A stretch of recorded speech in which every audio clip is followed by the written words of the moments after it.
if I make a plan, I'm going to see it through. Like, there's no other choice for me but to get it done.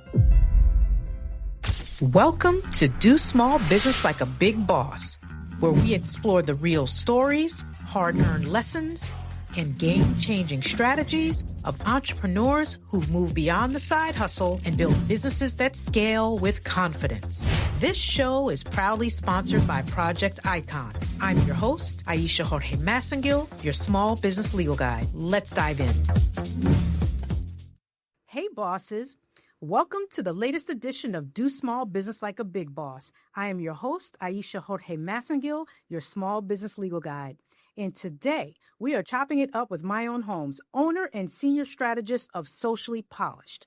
Socially Polished is a boutique digital marketing agency in Washington, D.C., specializing in social media strategy, personal branding, B2B and B2B social selling, and brand management. Welcome, Myown. Hi, thank you so much for having me. I'm excited to be here today. Awesome. Now, the first thing I had to ask, because I thought I was busy, but then I saw you have 4 boys. I have 3 boys. So how did you navigate that? I saw, you started this thing still while working your 9 to 5. How did you navigate raising 3 boys, working a 9 to 5, and starting a new business? Prayer. No. No, my husband was a very big help. I am blessed that he's super supportive of me and the vision that God blessed upon my life. And so the other piece with that was that we both early on realized that the trade-off was worth it. So me being able to build my own business and what that could bring to me in regards to, so I initially started to build my own business because I feel like they need that little backstory. I initially built my own business because at the time, one of our sons was in the midst of being diagnosed with autism. Mm-hmm. And as we were going through the testing and everything, all I kept hearing was, he needs more one-on-one, he needs more one-on-one, he needs more one-on-one. And so in my mind, I said, no one's going to give him as much one-to-one as I will. And so I told my husband, I'm about to start working for myself. And he was like, okay. And he knows that anything I say I'm going to do, I'm going to do it. And so it was me giving up some hours of sleep so that I could build the business during the hours that would be considered sleep time. I'd work on client work then. My lunch break was not really my lunch break. I would take my lunch breaks to take client calls at that time. Or when I got off work, I'd have client calls in the evening. And so that's how I went about building it. So what was the day job that you transitioned to, and how did you decide that this was the thing you were going to do? So my day job was in marketing.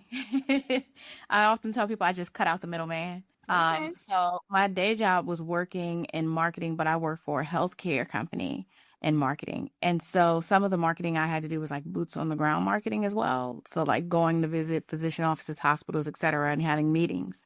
And so that in between time, I take a little extra time and okay, thank God for cell phones. And so I had to have my email. I've always had my email on my cell phone. So I could check my email from my business to see, did anybody text me or message me? I could make my quick post because I've built my business straight off of Facebook platform initially. So I built 6 figures just using Facebook. No paid ads, just all organic on Facebook. Okay. And I want to get to that because I did see that you were doing some videos about guerrilla marketing, but also then talking about the need for paid ads. So I want to dig in there a little bit. But before we get there, a lot of people have a business idea and they're trying to wait for the perfect time, right? You just talked about this really being born out of necessity. What did your first 90 days actually look like given all the things you had going on? Restless nights. So the real of it was, because again, keep in mind I had 4 boys, and not only did I have 4 boys, but one of them actually 2 of my sons were special needs. One had something called apraxia, and then one was on the spectrum. So I was dropping my kids off to 3 different schools. So I would get up in the morning, and my husband at the time worked in Washington, D.C. So he would get up early morning to catch the train to go to D.C., which was an hour away. So he would leave the house at 7 a.m. So when he's leaving, I am getting breakfast ready and getting the kids up so that come 8 o'clock, we could start our rounds of dropping everybody off. So then I'd go to work. I have my lunch breaks that, again, I would use for the business. And then after work, when I got off, I'd pick the kids up. My son had occupational therapy and speech therapy on certain 2 days a week. So on the one day, I would take him, and on the Fridays, my husband would take him. Oh, excuse me, on the Saturdays, my husband would take him. But on the one day a week that I had to take him, I would be napping in the car because I was just so exhausted. My son would be in the therapy. I'd go to McDonald's. Thank goodness for McDonald's. I'd go to McDonald's, grab the kids something to eat, Happy Meal, so they get their little toy. And we had the van with the TV screen inside. And I'd pop a movie in, and I lay that chair back in the parking lot and be asleep. Set my alarm to wake up for when the session was over, go in there, talk to the specialist, and then bring them back out, and then come home and start prepping dinner. Now, my husband was great because as soon as he came home, he was in the mix. So he would come home, take his little 15 to himself, and then he would finish dinner. I would come upstairs and go slam to sleep. And then he would finish dinner with the kids, get the kitchen clean, get them bathed and in bed, story time and all that. So where I did the morning routine, he did the night routine. And then I'd wake up at about midnight, and I would work from like maybe midnight to 2 in the morning or 3 in the morning, go to sleep till 6, wake up and do it all over again. Whew, I'm tired just hearing that. Well, shout out to the person who invented the DVD player and the headrest. Oh my goodness. Because Yes. I had 3 boys all little at the same time, and oh my gosh, the fights that were prevented, the peace that was granted Yes. by virtue of that, confessing to not being a perfect parent. In an ideal world, you wouldn't have your kids in front of the screens, but listen, sometimes it's a McDonald's and screen kind of night. Okay, it definitely got us through those little, because I was like, Mommy don't have it in her. I can't go another moment. I can't answer another question. Yeah. And as my kids got older, those poor guys, my kids are in their early 20s now, but when they were younger, in the teen years, they would just finally go, so are we on our own for tonight? And I'm like, yep, there's stuff in there. Go have a bowl of cereal. Go make yourself a sandwich. Like, you're not going to starve. There's stuff Yes. in there. But I'm curious, what did you tap into? That's a tough schedule to have to sustain. How long did you have to sustain that? And at what point did you say, you know what, I got to make some changes here? And what did that look like? My goal was always, I can't leave until what I'm making on the side, like with this building business, is matching my salary. That was always the plan, because I'm responsible to these other people. I'm not just responsible to myself. And even though if I had said it to my husband, he would be like, okay, and we'll make a way, because again, he's super supportive, but that would be unfair. And so I've always been a go-getter and always been one, like, if I make a plan, I'm going to see it through. Like, there's no other choice for me but to get it done. And so because that's always been in me, and that comes from, I saw my mom do that. So there's never been something that, like I always say, either it's going to shake or it's going to shake. Like, there's no question about getting it done. And so I had that mentality coming into it. And it was also the point that me building this business is going to give me the freedom to be home with my kids so that I could give our son more one-on-one time, so that when he becomes older, he can be an adult that lives in this world without us. Because that was really my main goal. It was him. And now here we are, and he's a teenager who's on the honor roll, we're talking about college, getting ready for him to graduate next year. And so I know that hard work now, years later, I can see that the hard work that we put in was really worth it. Well, congratulations on that. Well done. Well done. So at what point did you, in your business's trajectory, did you get to the point where you could fire your job? How long did that take? It was about between 6 and 7 months. Wow. And that was enough time because I was exhausted. Like, it was starting to take a toll on my body, as you can imagine. And that's just like the regular day. That's not even adding in. I look back and like, what was I on? Because we have an older son our older son is 6 years apart from the last 3. And so he was on a traveling basketball team. Oh my goodness. So that means practices on top of being on the school team. So that means practices that I have to take him to, and going to games because mom's not missing a game. So I'm lugging everybody to the game. Like, come on, guys, let's go to the game. And then that's the other piece. Like on certain days, like when I was building the business, I'm telling him I can't go to the game. So my husband would I'd be like, don't even come home. He would go straight to the game. Instead of coming home, he would go straight to the game. I'd be like, I can feed them and put them up again to do something. I'll put them right here in the middle of the floor to play crayons while I doze off. But yeah, I can't make it to the game. I can't go another minute. And so he would just get off work and then come straight. I really think having a really great support system in my husband, and then I had an aunt that would watch my kids sometimes, and then my dad and my extra love mom, which is not my actual mom, but my dad's wife, they all like were a part of helping to raise my children and watching them so that I could do the things to build my business.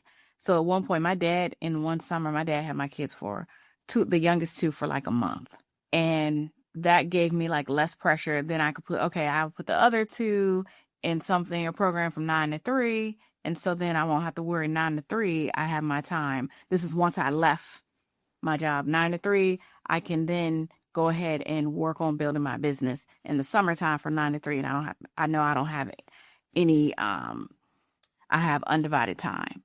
And so I really feel like it's important, no matter who it is, having a support system really helped me to get to, though I didn't have the financial support system like, some other people who come into it and, people who look different from me come into it with but I had support in the emotional standpoint and the support with our children. So you talked about the importance of support and arriving at that 6-month mark and being able to fire the day job. What then are the next steps for you in building your business from that point on? For me, the first thing was my structure and making sure I was structurally sound. So making sure that I'm registered, making sure that, and we always think about, okay, you need an LLC, you need an EIN. That's like the bare minimum. Okay, that's the bare minimum basics. But making sure that I had the business account, making sure that I'm keeping my finances separate, making sure that I'm taking out taxes because I never want to owe Uncle Sam. I don't want that kind of beef.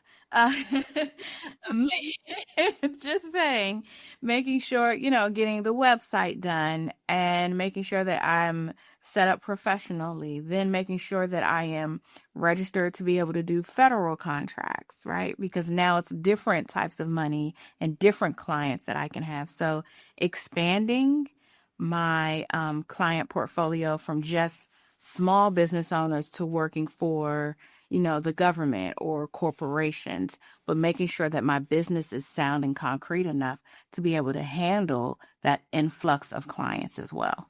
Well, first of all, thank you for doing the commercial for my law firm. It's a conversation I have every single day. It's one thing to file papers, but if you really want to run your business, like it's more than just getting the LLC. It is all the things that you just ticked off. So thank you for that. Oh, absolutely. But one of the things, forgive my naivete, because we're in the backyard of all the government contracting. It wouldn't naturally follow for me that a marketing firm would be one to go after government contracts. So what brought you to the doorstep of that? And tell me about that process. So the other piece is I invested in myself. I always, throughout my entire journey, I would invest a little something. And then when I made a certain amount in my business, then I would say, okay, the next thing I'm going to invest in is X. So whether that be a coach, mastermind, mentor, etc., I continue to pour into my business and into myself. And so me being online, me being in a coaching program, and then I'm hearing all these people talking about government contracts. I'm like, what? So then I go down the rabbit hole and I start researching. This is before ChatGPT and all that do the research for you.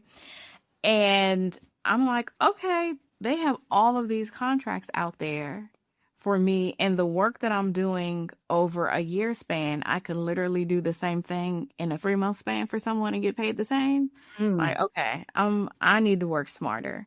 And so, and then realizing that federal government contracting is different from our local and state entities. So then realizing, okay, I need to be registered in all places so that I could go after any of the contracts. And not only that, I joined a contracting program. And that's where then I met folks from other like states and locations to say, okay, here are some folks where we can go in on a contract together. So I don't necessarily have to be what's called the prime, which is like the main point of contact for a contract.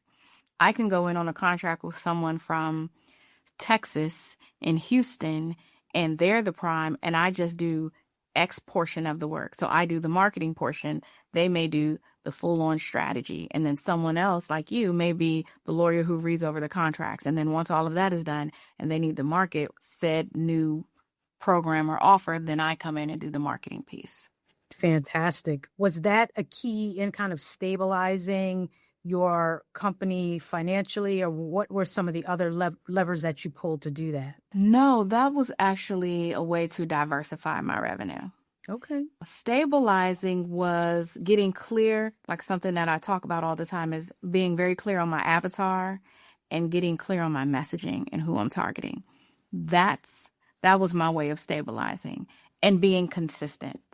I couldn't just show up one month. I always say, show me someone with no lead calls or sales. I'll show you someone who hasn't been marketing in the last 30 to 45 days.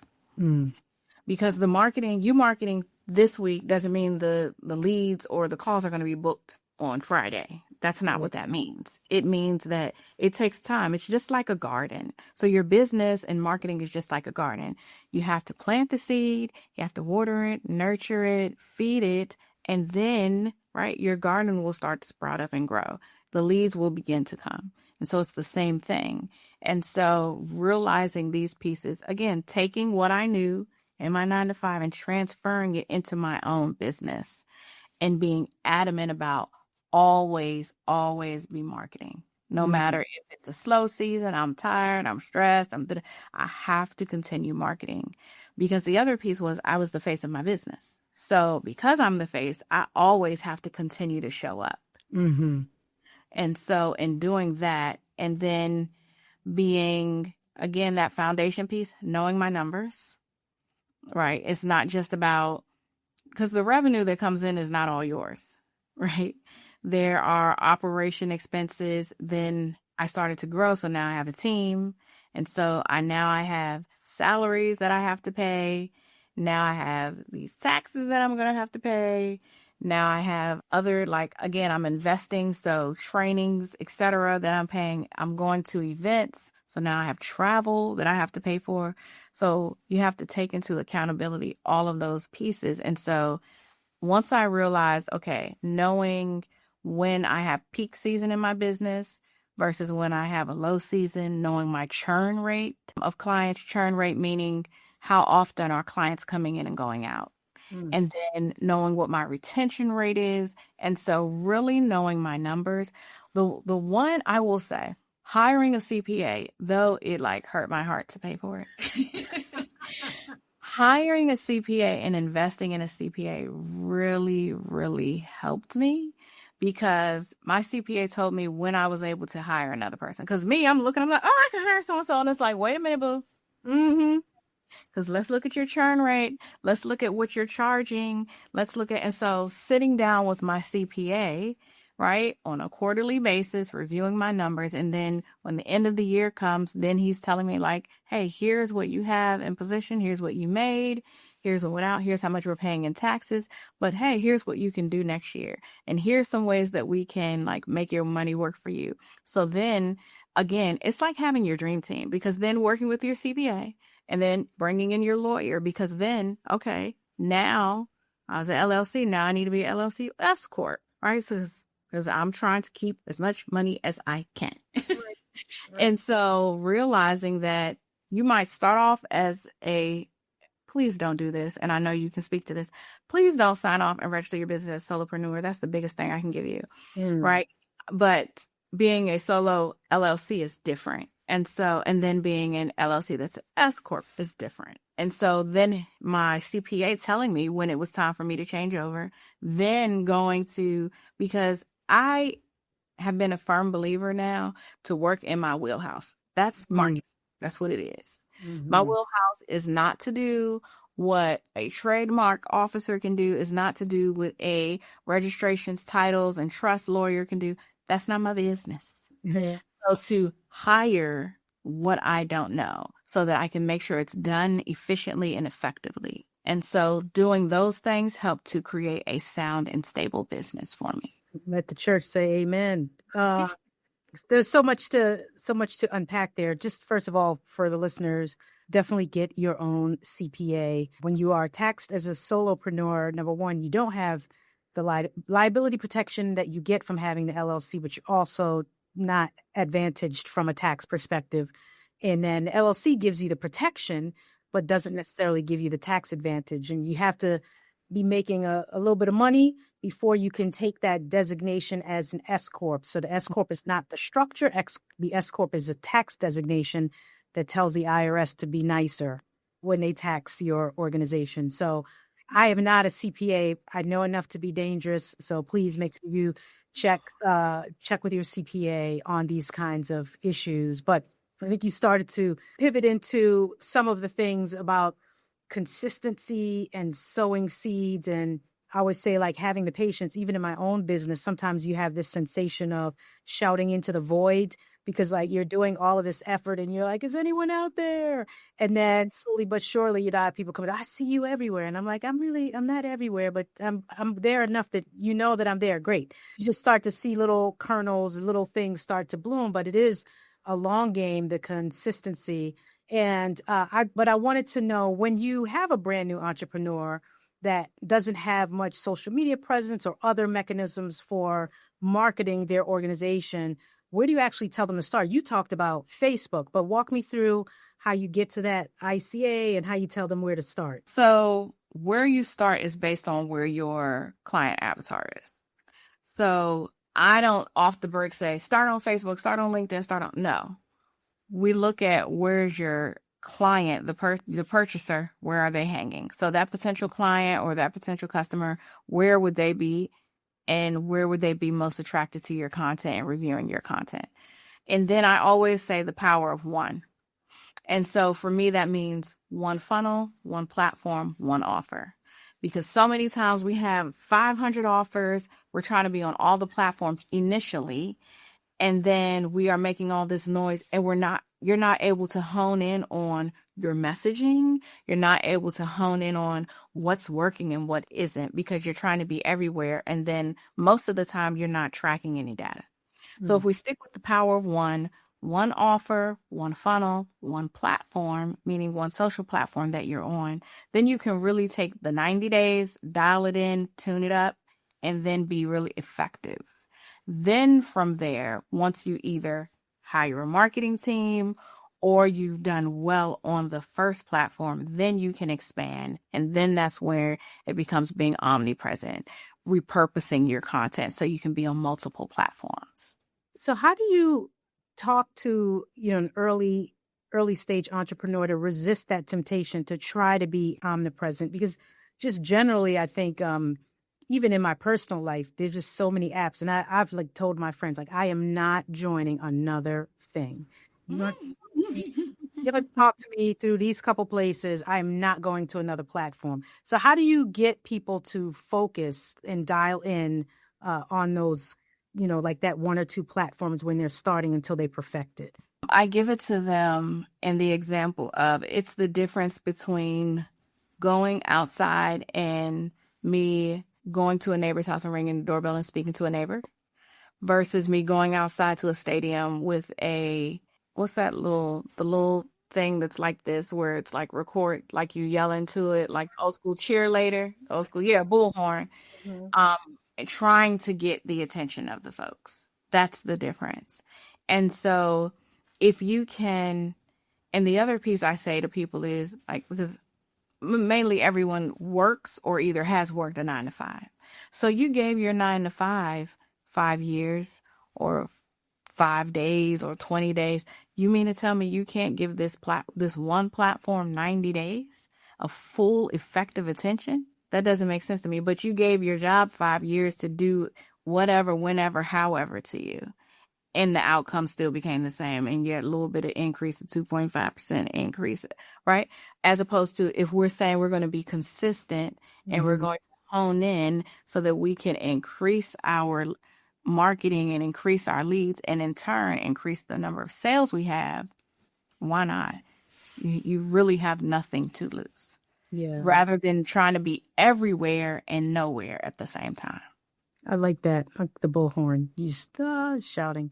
So I've seen you talk about kind of, what I say, getting gully with it and doing more like guerrilla marketing, just really being out there and it being more organic versus putting the money in to buy ads. For someone who's an early stage entrepreneur or business owner, how do you recommend they attack gaining that visibility? And at what point do they consider overlay of ads? I mean, let's be honest. A lot of times when we're starting off, especially when you're teaching yourself business, you don't know to use other people's money. That's the first thing. You're trying to build your business using your own money, which again, that's the other thing you should not be doing. Mm-hmm. But if in fact you are starting off with no money, which many small new entrepreneurs are, then you're starting off organic. And then starting off organic, I just tell you to be aggressive in that organic marketing. So if we're on the one platform, sending DMs, making sure you're being consistent with your posting, sharing stories, replying to comments. The other piece is that you have to pull the people off of the platform because that's not your platform. Mm-hmm. And so we've seen where Facebook and Instagram have gone down. And so you have to pull the people and start to build your own email list so that you can continue to connect and nurture them and push them to the yes for a sale, right? So that's the first piece. Then once you have the money to invest in ads, the first piece you can start doing with investing in, and I'm talking about meta ads, I'm not necessarily talking about Google ads because those are separate, or TikTok ads. But if we're talking about meta ads, the first thing you can start to do is use meta ads to heighten your brand awareness. And so you can take a $10 ad spend, and if you should be posting reels, looking at the reels that you've posted for the week, whichever reel had the highest engagement, and then running your $10 ad spend to that, and then having the people either DM you or follow your page so you can grow your following. If they DM you, then once they direct message you, you can follow up with messages again to nurture them to what? The sale. Then from there, as your revenue starts to grow, then you need to start investing in advertising. The piece that folks wait for, thinking that they have to have $5,000 or $10,000 initially to run ads, and that is not the truth. The other piece is once you do start running ads, you want to make sure that when you're making money, that you're pouring it right back into your advertising ad spend. So that your ad, what should be happening is that once you're running ads regularly, your ads should pay for themselves. So you talked about this a little bit earlier, but I just want to make sure that we amplify for the audience, because you mentioned that you started on Meta and you mentioned like being where the people are at. Can you just like put a finer point on how do you go about choosing which platform is going to be your primary platform that you're just going to kill for that first 90 days? If you're looking at your target audience, and you can do this you can Google it or you can use Chatty or Claude, whatever, but tell it who your avatar is. So if it's women 25 to 55, married, what's their income range? So you want to ask it the psychographics and the demographics of your avatar. You want to make sure you have those things. Then it will spit out to you on average which platform your avatar is on. So on average, we're looking at, if we just said the avatar that I was just talking about, women, if we're talking about 35 to 55 or 65 who have an income range of 75 to 250,000 household income range, married or in a relationship, have 1 to 3 children, that would be Facebook. That would be Facebook. And then we're moving over to that maybe Pinterest. But it depends on what you're selling as well. Mm-hmm. selling products, I would definitely say Pinterest. If you're selling professional services, then yes, it would be Facebook. And using your Facebook, not just your business page, because those are real dormant, but using your profile and using the Facebook communities, which is what I did. I was omnipresent in those communities. And then not only that, when you are on these platforms, you have to network with other business owners. So I'm in marketing, Aisha's she's a lawyer. And then if we get a CPA, and then I don't know who else, let's just say we the three, right? Maybe another person is a business strategist. And then we say, okay, here are the communities I'm in. Then you tell me the communities you're in. Then when I'm in whatever Facebook communities that I focus on, if I see someone looking for a lawyer, I tag you. If you see someone looking for a marketer, you tag me. So now I don't even have to be as present in certain communities because I know that you're in there looking for me and for you. And I know that you and the other folks in our little, let's call it our squad, are only going to tag each other for those particular things. So what happened was, from the coaching program I was in, I met someone, I did organic social media marketing. There was someone who focused on meta ads. There was another person who focused on websites. And there was another person who only focused on, what did she do? I think it was like brand storytelling. So between all of us, we said, all right, when we're in communities, and then there was a project manager person. We're going to tag each other. And that's what helped us, because then we're tagging each other. If I make a post, they're commenting. If they make a post, I'm commenting on the post. So now we're increasing each other's reach. We're co-signing for each other. And the thing was, it's not, some people might be like, well, you don't really know how they work. No, because what we did was we bartered with each other. So if I barter with you, hey, I'm going to write you X amount of posts, or hey, I'm going to take over your social for 2 weeks. So, hey, I'm going to set up an ad for you. I'll run it for 1 week. Then you have to run it the rest yourself. So we bartered with each other to see what it was like to work with each other. So then we could talk to the process of working with each other. And then now we have folks who, now I can get a testimonial, right? Because if you're a new business owner, maybe you don't have testimonials. So now I can get a testimonial. Now, if we're a group of 5 total, that's 4 testimonials I have. That is 4 people who are now tagging me. That is 4 people who are now commenting on my posts. So now I like to say you should have a raving fan of 100. I at least have 4. So now I only need 96 more, right? But if they're helping me to do that, again, we're all doing it organically. That's what helped me to like grow and get substantial. Then you start getting clients. And then if you're good at what you do, then your clients are raving about you. And then your clients will tag you. So then that's what happens. And then that becomes kind of like the referral system, because now my clients are tagging me.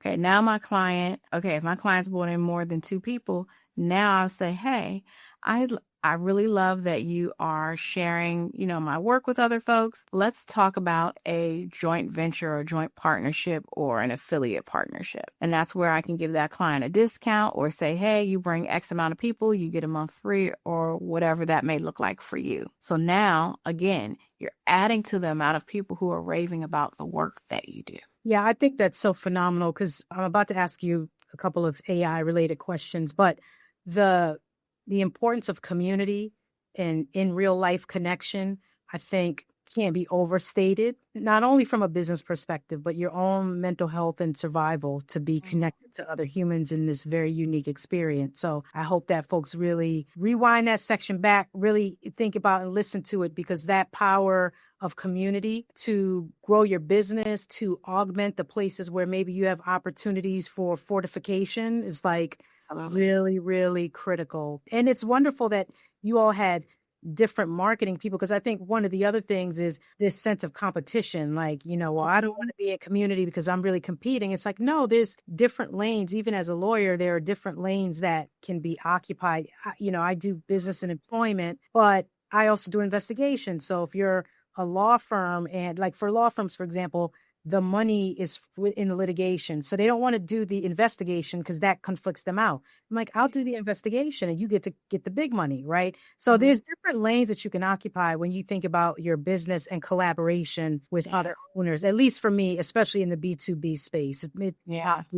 different in the consumer, direct to consumer space, but in my space, like that's really important. Identifying like where can I fortify someone else? Is there like a unique lane that I can occupy in their space where I can augment what they do and they can augment what I do? But we are in the, we're here in the AI age. And I know that you've spoken at different AI summits and written about AI-driven reputation management.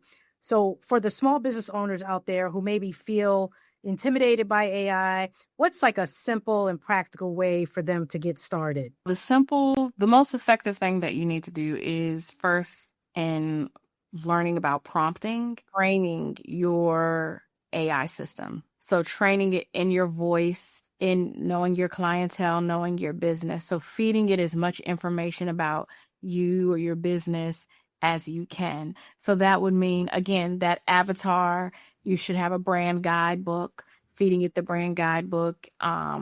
If you have just a one pager, or feeding it your website so that it can learn as much about you.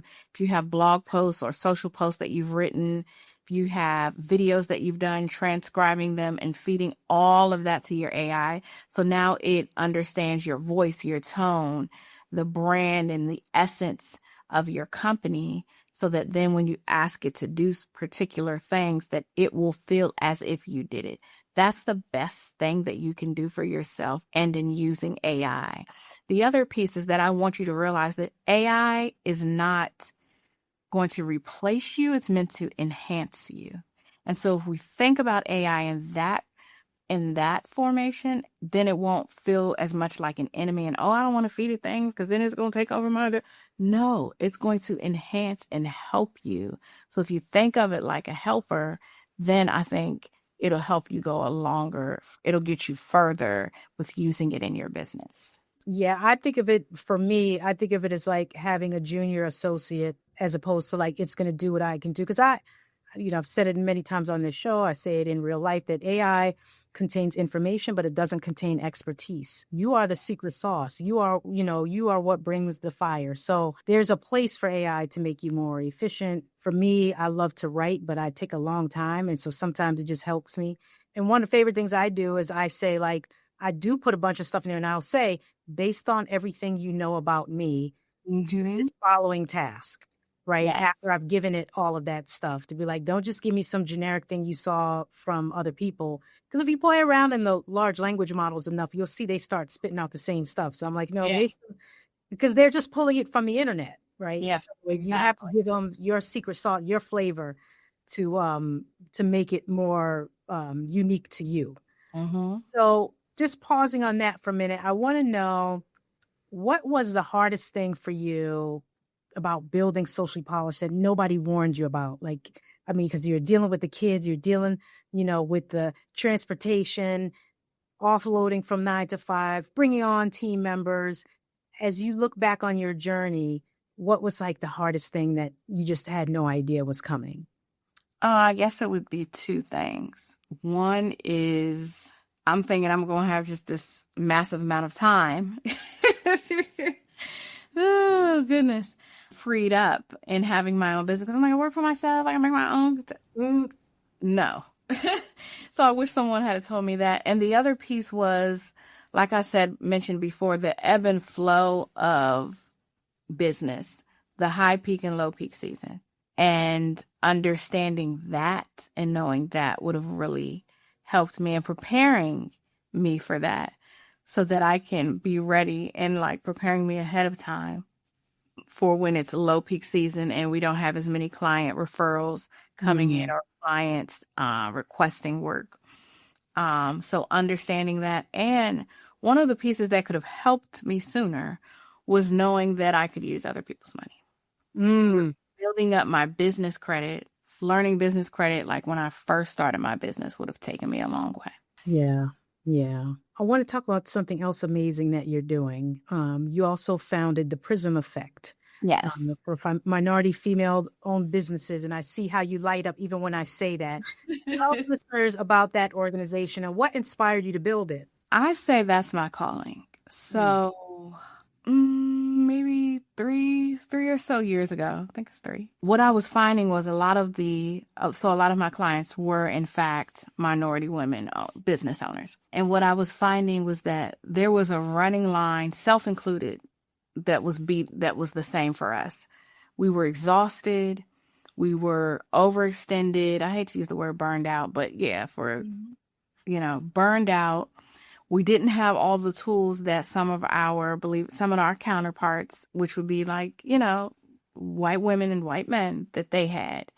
And because I felt like I had to some degree, a leg up, because I had invested in these programs. I had invested in being in some of these circles and learning these other things that I'm coming into contact with these women and realizing they don't know anything about. And so I'm very big on, like, for me, my foundation is prayer and going to God and seeking him for any and everything that I do. And so this was just an aching in me. And I said, something that kept coming to my mind is, if we're not well, how can our business be well? And so I was like, I need a community. So I started a community online on Facebook. Then it grew, and I'm like, okay, this is something. We need something more. And so then they started asking me, like, when are you going to do da-da-da-da? The other thing that I realized was that I was tired of seeing these events, and I don't see people that look like me keynoting unless it's a conference specifically for it. But I'm not seeing women of color keynoting. I'm not seeing a lot of women. It'll be like a sprinkle, and it's almost feeling like the conference is checking the box. And so I said, I have a gift. My gift is marketing. So let me use that, and let me use my platform to, like, raise these voices. So then I started doing virtual summits, and we would have 400 to 500 women of color who are in business or entrepreneurs registering. And then I would, like, reach out to the women that I know, like, hey, do you want to be on the summit? Hey, do you want to speak? Hey, I think you have something to say that the women could really use in their business. But I focus on 3 main pieces, and that's mindset, wellness, and your business, because we have to change our mindset, because many of us grew up in a different mindset space in regards to the way we were raised, and dealing with money and dealing with business and dealing with collaboration, etc. Just all these different pieces, and negotiating and selling and not wanting to be salesy. And then even women who are like even women of faith, thinking like, oh, I don't want to sell such and such. And if I make too much, so just trying to cut out those stereotypes for us, giving us the tools and the trainings to actually use, but then also connecting us. So one of the gifts that folks always tell me is like, everybody. I'm like, I don't know everybody. I'm like, no, you know everyone. And so using that, so then I started doing networking dinners. And so using that as a way to, okay, let's bring so-and-so and so-and-so together, so that you can meet someone, not only someone that can help you, but also on the other side that you can meet someone that you can help. Yeah. And so that's what was birthed from the Prism Effect. And so it gives me, I love the work that I do with my marketing. I love to help women get to their next or reach their goals. But I know that the Prism Effect is my purpose. It is why God put me here. That's beautiful. It just really quickly, back in 2011, I had lost my mom. And one of the things that, like, we put on her headstone that really spoke to me was, may the work I've done speak for me. And so that's what I feel when I work with women, when I'm doing the work in the Prism Effect. I really feel like if I were to leave this earth today, that the work I have done would speak for me through the work that I've done with them. So that's beautiful. That's absolutely beautiful. One of my favorite quotes is by Bruce Lee, of all people. He said, the key to immortality is to first live a life worth remembering.